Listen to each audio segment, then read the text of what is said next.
The project that I'm working on essentially is trying to make our projects our groundwork projects more sustainable for the long term, so they have a longer lasting impact on the community, to make them better really.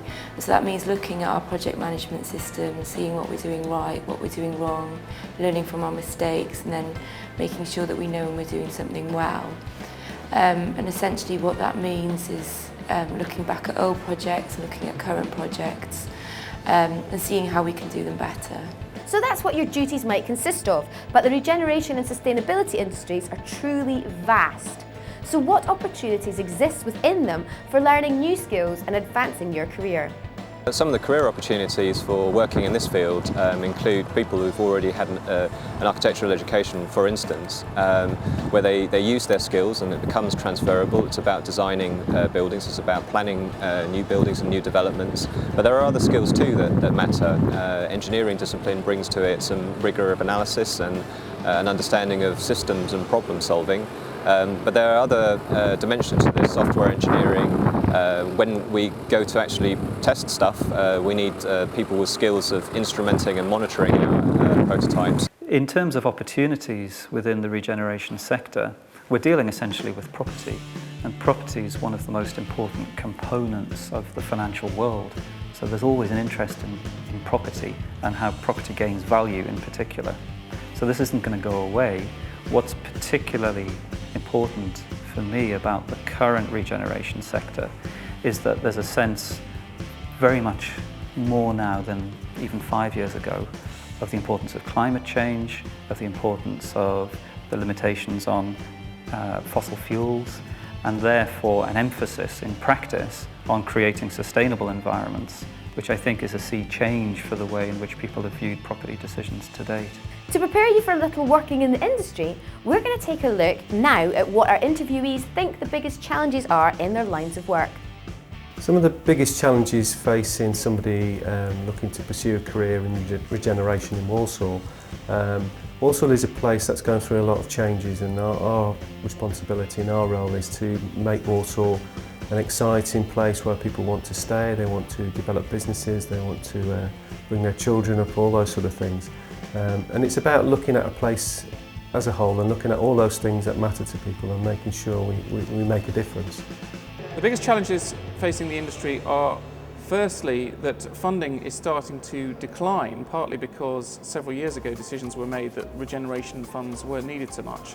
At the same point as which the demand is going up, so unemployment is increasing, and some of the other challenges facing socially excluded people are also increasing. So there's a real disconnect between what's available resource-wise and what's required.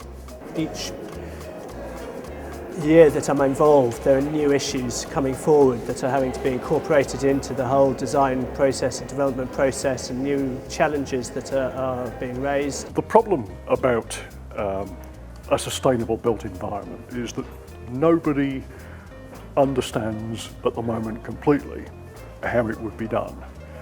We're trying to move from essentially an unsustainable industry, an industry that's built on unsustainable practices that produces unsustainable buildings, to an industry, a community of practice which designs sustainable buildings and operates buildings sustainably. And that's a big shift. It needs technical solutions and they've got to work.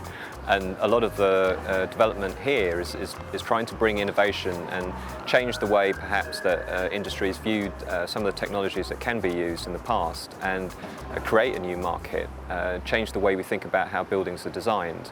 And this needs innovation. It needs us to rethink the way buildings are occupied and how they're used, and rethink the way we evaluate their performance, but most importantly, rethink the way we design buildings to begin with. Well, the biggest challenge for most people when they start work is realising the difference between knowledge and skills. They've got a lot of ideas and a lot of knowledge, and when you move into work, into career mode, you've really got to know how to handle people, and I think that is the biggest challenge all out. It almost goes without saying, but relevant industry qualifications will always hold you in good stead when you embark on a career. We're now going to talk to the professionals working within the industry about the qualifications they have and how useful they are. In terms of actually coming into employment within the town planning profession, I actually came in only with a degree at the time. And whilst most town planners are asked to undertake a postgraduate qualification to actually become members of the Royal Town Planning Institute, which is the professional body behind the profession. People actually come into this they can actually come in without that degree, and even just with the degree they can actually progress their career quite well without having to sort of go back and do further studies, which I know for a lot of graduates, the thought of actually going back and doing further study when they've just graduated isn't the first thing that always comes to mind. And so, you know, I think town planning, although in the very much professional sense, you may need to actually go back and do further study, there is lots of opportunities within the built environment sector which doesn't need the qualifications, or even can actually start off as a trainee post and come in, you know, from doing GCSEs or a similar vocational course with the basic skills. You know, the council will actually train and develop people accordingly. The right skill set is always vitally important when starting out in a career. So we asked our interviewees what's needed to succeed in a career within the regeneration and sustainability industries. We want to attract people who are bright, inquisitive, have a desire to make a difference in their job, but also are committed to their own personal and professional development. So we're looking to attract people who, if you like, display those kind of personal qualities, less interested in their sort of professional, technical background. We want to attract people who really want to make a difference. And it's really about projecting your personality is a big thing for us. We look to appoint people, not just people who've got interesting and creative CVs or whatever.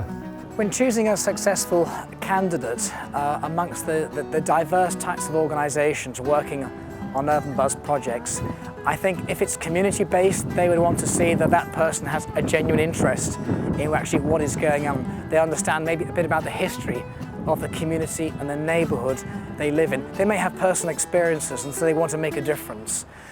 If the young person has gone through a university career, then clearly one can look at the academic base. But I think most employers look for a level of passion and commitment and interest in the subject matter. In this case, sustainability, whether they have a real interest in environmental aspects, energy usage. So the basic skill set's important, but I think employers increasingly are looking outside the academic base for value. What we look for is skills, because we can always teach knowledge, and we're looking for people not that just can smile but can get on and are actually able to apply themselves and are able to learn.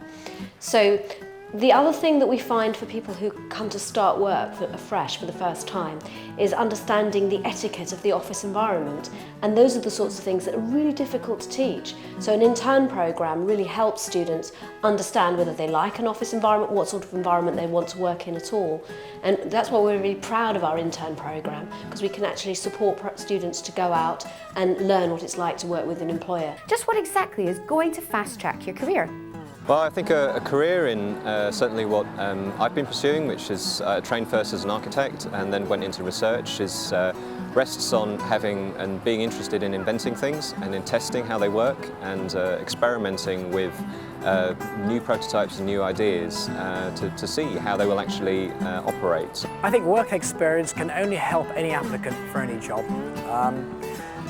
Working with the community, I think when you join a practice, whether it's helping out a local scheme, I think you learn on the job, you learn by doing very quickly, and I think you can soon prove your worth. But if you're applying for one of the major firms of consulting engineers, then actually it can really help your application to have spent a summer working as a student, helping out on a particular scheme. I think you have to be proactive. You have to go out and look for interviews and create them rather than just wait for them.